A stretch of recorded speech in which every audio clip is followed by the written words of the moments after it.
Hey, preservation pals, dig this. A sign has gone up for AltaMed's Corazon Art Park, this proposed community, recreation, culture, and wellness entity, a temporary art space. It says coming soon. And then here you have a barcode that goes to their website. You have City Hall and all these corporate people from the 80s. And I guess those are time travelers. That's pretty cool. And the space itself is what you see here.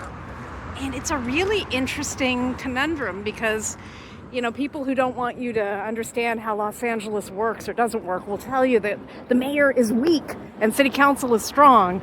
But actually, this is a potential public space that was purchased from the state by the city intentionally to create a open green space, a park. And private conversations have been ongoing with AltaMed to open this really kind of commercialized medical advertising zone with the possibility of private events.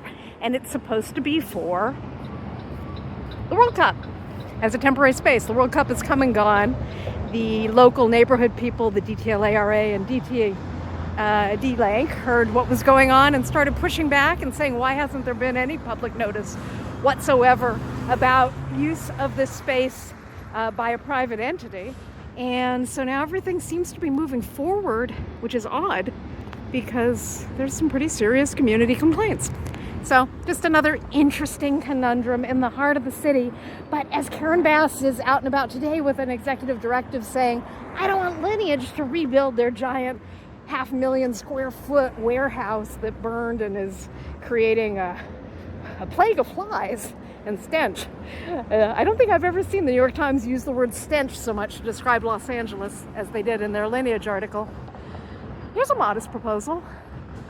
What if Lineage was built right here? I mean, there's got to be a way to get the state to sign off on that, and you can put a giant cold storage warehouse, and then when it catches on fire again, inevitably, as it has twice already, the stench will be absorbed by the people most deserving of said stench, those inside the Borg. I don't really mean that. I think it should be green space. Actually, community garden would be cool. And remember, this is not the first time this space was tried to be co-opted by powerful politicians because, yes, the mayor is powerful, but so is city council. Jose Huizar was actively trying to turn this into essentially a front yard for the ONI redevelopment project at Times Square that was, I think, a sort of put off line by his FBI raid and indictment. So that's all I got for you, friends. Keep an eye on this space. You can't go in there, but they do have private security. Over and out from the heart of the city.